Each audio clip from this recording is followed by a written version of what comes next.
now. Much later. Okay, I'm getting ready. You're almost together. You're supposed to be on time. So guys, last episode, someone asked, I lost my train of thought. By my count, it was 3 times. What's possible might have been 4 times. So is this a new occurrence? I would say yes. I think I have lost my train of thought once or twice max in an episode. 3 times, I'm blaming COVID. So yeah, I'm going to try to keep everything straight. That's why you don't slap the mat, because I'm going to lose my train of thought. So we're going to start out with a question from Michael Ma from China. He actually, guys, my split guard DVD is out. So he has a question on split guard. I think he's one of the first people to get it, because I didn't even know it came out until people let me know that what his question on split guard is that he has trouble sometimes when he tries to attack the short arm bar. The guy brings up his knee, which kind of protects the arm initially. So when that happens, what I start to do is immediately switch from the hip to a deep de la riva. Now guys, when you're doing the deep de la riva, make sure your knee is not pointing at the ceiling. If your knee's pointing at the ceiling, you're vulnerable to a quick knee bar, okay? So whether Enrique is standing or down on his one knee, even more so, again, when I go deep to the far hip, I do not point my knee at the ceiling. I point it at the wall. This is very, very important. It helps your inversions, you know, bearing ball and so forth, but most importantly, it protects. So if Enrique sits back for the knee bar, my knee can point it at the floor and I can defend this. If it points at the ceiling, it's a very, very quick knee bar, all right? So that's one thing you gotta be aware of. So when Enrique sits, what I do is weave my leg in. I'm gonna now go under the other knee, and then I just kick forward, all right? Guys, this brings me to a bit of a pet peeve of mine. I see instructors, you know, that have DVDs and so forth out, and I'm not going to mention any names, but when they do flow roll, no. So when they do kind of flow roll, guys, when you're flow rolling, you're supposed to be precise. You're not supposed to. So when I'm taking somebody's back, so stand up for me for a second. So when I stand up and my legs are here, it looks great, and if you try to duplicate this, this looks awesome until Enrique does this to you and just sits. Go ahead. You said go ahead. So guys, what I'm saying is, if you're an instructor and you're trying to put videos of yourself, not kind of going live, but more drill precisely. Because don't forget, people are watching what you do and they're trying to duplicate it. So if they duplicate this, they think they're taking your back, but instead they're gonna wind up in a bad position. So let's look at the question again, where Enriquez. So I will weave deep de la riva, and I'm looking to place a hook and try to take his back. So once I'm here, you're in great shape. However, sometimes people anticipate you should have stretched instead of slapping the floor. I did stretch. Sometimes what happens as I'm doing this and transitioning to the back, Enrique back steps. When that happens, guys, I bring my shin across immediately. And now I'm looking to see where the imbalance is. Usually as I'm pushing my right leg towards the far wall, usually the imbalance happens in the opposite direction, which is here. What that does, I will kick, and now I'm creating a scramble, which will result from me being on top, and you know, I'm gonna finish with something else. I have arm isolation, I have the neck. So let's look at it from another angle. This is probably the more common reaction you're gonna get from a high-level guy. The first one where basically, so Enrique, so as I'm attempting split guard, so the first one, it's easy. Again, I want to keep my ankles on his knees and on his thighs. I'm taking his back. Okay? That you're probably going to get from a less experienced guy. From a more experienced guy, as you start to weave, he starts to backstep. When he does, I'll bring my outside leg shin across, and I start to push. As Enrique tries to unravel this, he becomes very light to my right. I'm a pullet, I didn't even know. And then I just create a scramble that results in me winding up on top. Usually I can, as soon as I get on top, there's usually his arm or his neck is exposed so I can hit him with a quick submission. Do we have any questions on this so far, or any further questions? As you guys know, live questions get top priority. Related to what you just did, Gilbert Lopez is asking, how do you escape that choke you just did from side control? The paper cutter. Sure. Which one? Paper cutter. A bread cutter? That's a very good question. Guys, when you feel, this is especially the case with lapel chokes. When you see somebody feeding their lapel, their own lapel or your lapel, move immediately. Do not wait for them to get their grips. Once it's deep, it's hard. But let's say Enrique's on top. I already feel Enrique's right arm under my neck. This is a major problem. If I need to bust out before, once Enrique gets the grip and starts to choke me, it's gonna be difficult. What I can do is move his head away long enough that it starts to loosen up. He has to change his hands, and then I try to escape. But once everything is set, it's difficult to escape good submissions if everything is set in stone. So what you got to do is I feel Enrique already gripping with his right hand. I move immediately. I do not wait for him to start to set. So that's the first move. If for some reason he gets the second grip, that's a major problem. So I cannot let him bring his left elbow under his torso. Once he does, this is going to be much, much, much more difficult. I will try to spin. Once he has both grips, drops his left elbow under his torso, and in front of my head, I cannot spin anymore. Then I'm, just kind of busting, trying to create some movement to try to come out. But as you let your opponent progressively get deeper grips and start to set up the submission, it gets progressively harder to escape any submission. He said, awesome. I've been tapped by that so many times from higher belts. Thank you. Yeah, just as soon as the guy when you feel that grip under your arm, move. Do not wait. Because you will, chances are he will have to re-grip. So that buys you a little bit more time. Do not let him get the second grip. If he gets the second grip, make sure you try to spin before he drops his elbow and blocks your head from spinning. If that happens, then your only possible thing is to just try to kind of cross-face him off balance a little bit so you can get your legs in or possibly spin your head out. Then at that point, you're so deep into the submission, you kind of have to feel how he's reacted and how you're going to react to that. But again, if you're in a threat of submission, you need to create some movement.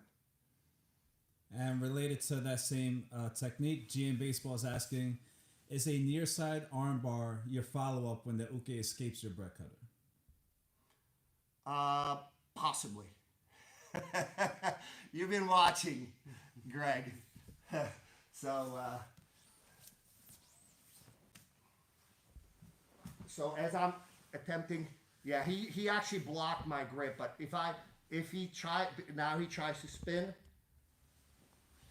If he spins this way, what I'm going to do, I'm going to try to pin his arm, flatten him out, and attack the original arm. So again, what do you mean say okay? Okay is not an accepted term in Brazilian Jiu-Jitsu. Okay means that, this is good, let's see where it goes. So again, it depends how he reacts. If he basically stops me before I get completely set up, so if he tries to block me here, yes, then the armbar is right there. But if I get deeper into it and he escapes deeper, so So if I get here and he start now, I already, I kind of lost that arm, but that's okay. There's a few other things I can do. If he stays flat, I'm going to try to go over that arm.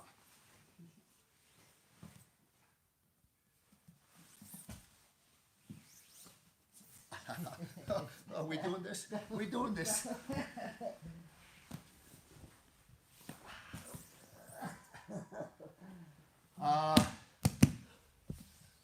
So again, Enrique is a high-level black belt, so he has a few more tools in his box than your average jiu-jitsu guy. But again, it depends how deep into that submission attempt does he try to counter it. And Diego de la Garza is asking, can you go back to the first technique and please show the hand grips again? Okay.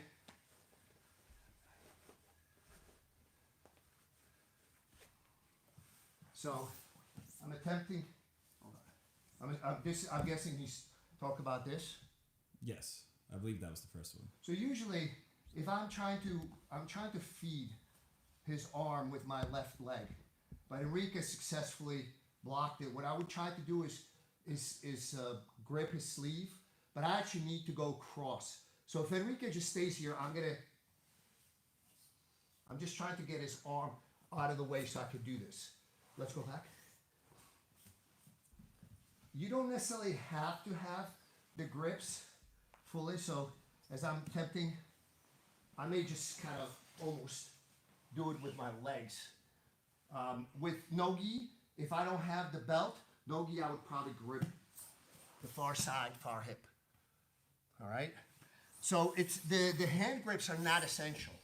What is essential is to make sure your leg is ready to either swing for that hook behind his right knee, or if he backsteps, is to bring that same leg, but instead of looking for that hook, bring the shin across and then start to push. He will become very light, and you just lift. He will become very light. I do this live all the time. And JD Smith is asking, can you show a counter Ezekiel when applying north-south choke? Are you talking about south-north? I believe he. North? I believe it sounds like Yeah, it's not an Ezekiel. It's basically a reverse rear naked choke to some extent. So it's not an Ezekiel. Although you could possibly do it, but what I do is it's let's see where they will see it the best from here. So if Enrique goes for north-south, it's not so much an Ezekiel. When I feel his head near my armpit, what I'll do is I'll push him into the armpit and I get basically reverse rear naked choke. It's basically the same grip. It's, connect to my bicep. And right now, I just try to, hold off on his choke, but mine is better. Because I'm trying to turn my head. So his arm is not exactly on my carotids, whereas mine are. So it's not a counter Ezekiel.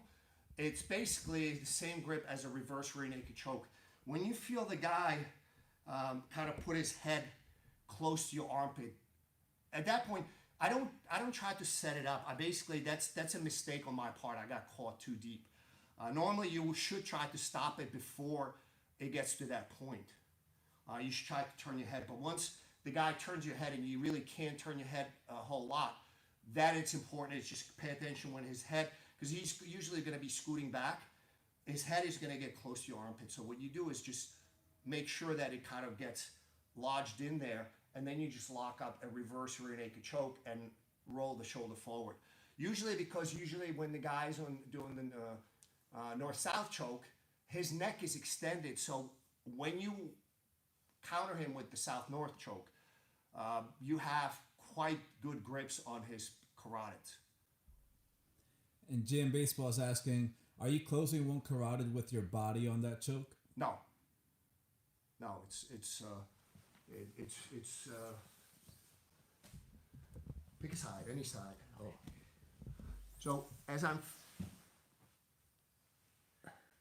So what I'm focusing on is my right shoulder. So right now, I can feel that my ribs are Enrique's left cheek.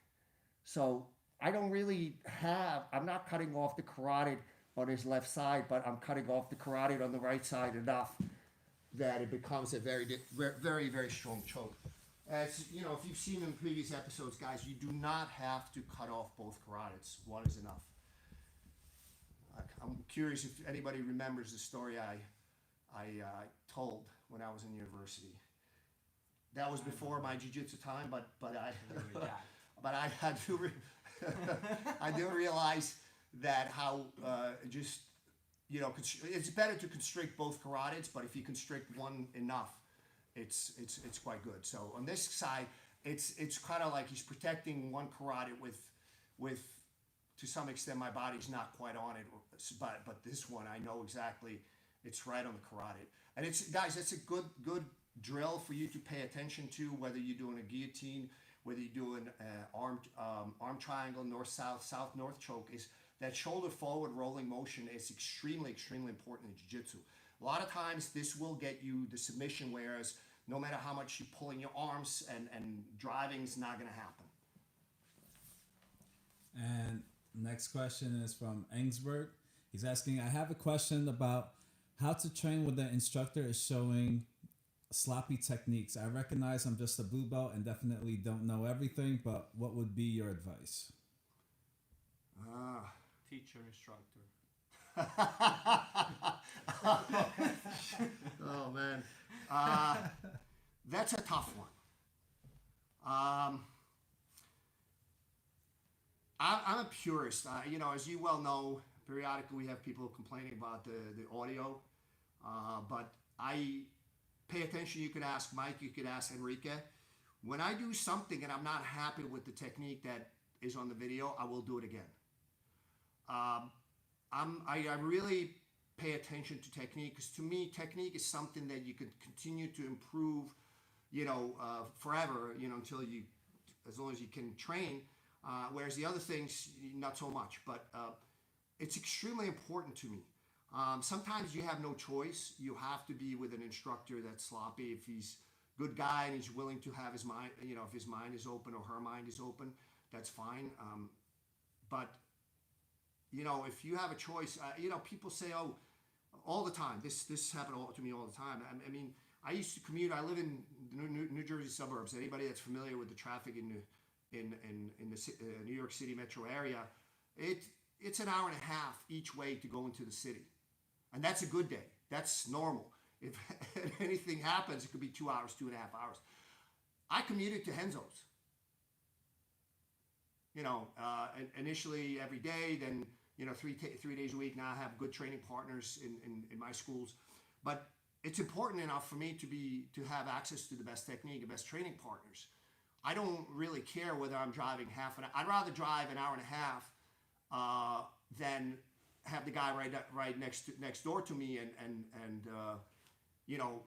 having subpar technique. So it's a matter of priorities. I don't know where you are in the world of whether there's access to a good instructor. Sometimes you gotta have an open mind as well, because sometimes you may think it's sloppy, but it's not. But if it truly is, then I personally, if you can, I would switch. And he followed up with, I don't want to be the guy doing my own stuff when we are drilling, but I hate doing things that I know are wrong. Yeah, that's a tough question. You gotta be cognizant of that. It's a class. He's an instructor. You cannot do your own thing. But also, if you long term in a school which doesn't really pay attention to technique, then the question is, guys, anytime you do anything, you got to ask yourself, what is your objective? People tend to do things without actually. I'm not saying that they have to say it to somebody else. You have to say it to yourself. You have to decide what you want to do. What are you trying to do? Are you trying to make this a way of life for you, something that you can practice for a long time? This is not going to be a good way. Are you trying to do this for competition? Again, probably not a good way.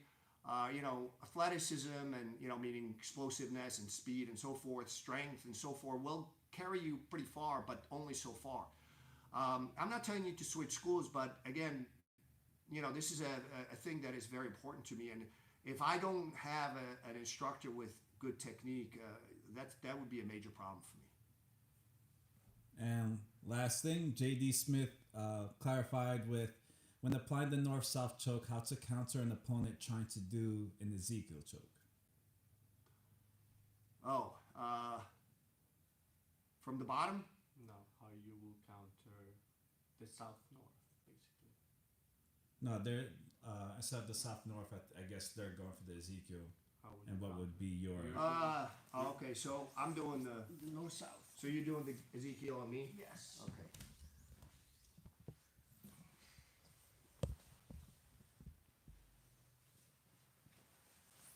Try to get the leg on him, but I gotta be honest with you, it's painful and it gets deep, and Enrique's not putting it on.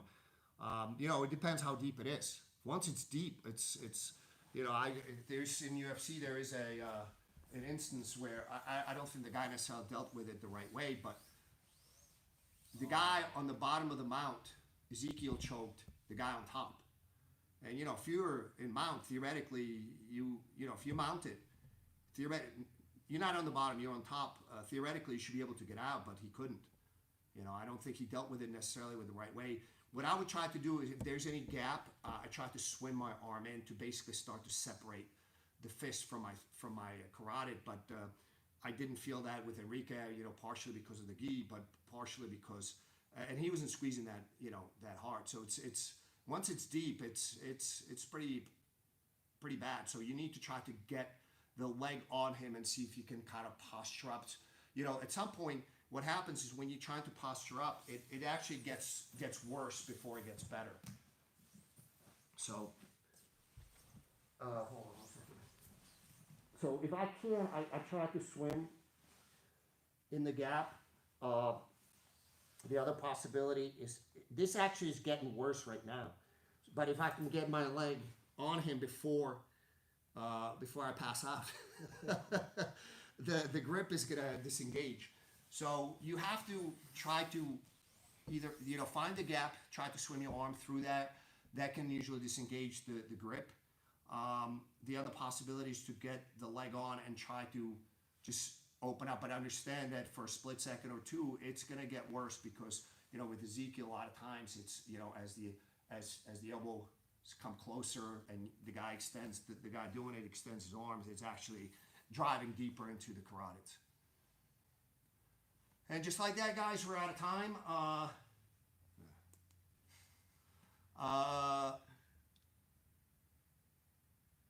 See what you did to me? Get the split guard DVD or instructional. Yeah, that's true. But next week I'm doing episode 26. We're gonna do it from Holland. So I don't know how the acoustics. I'm bringing the mic, but yeah, Enrique said which mic? The microphone. So I don't know how the acoustics are gonna be. So if the acoustics are not of paramount importance to you, we'll see you next Friday, episode 26 from Holland. So you have a week to get high quality earphones. Or turn up the volume. Yeah. I will try to have low ceilings, good acoustics, and no background noise. Even if we have to come out into the street and beat somebody up to keep it quiet. All right, guys, see you next week.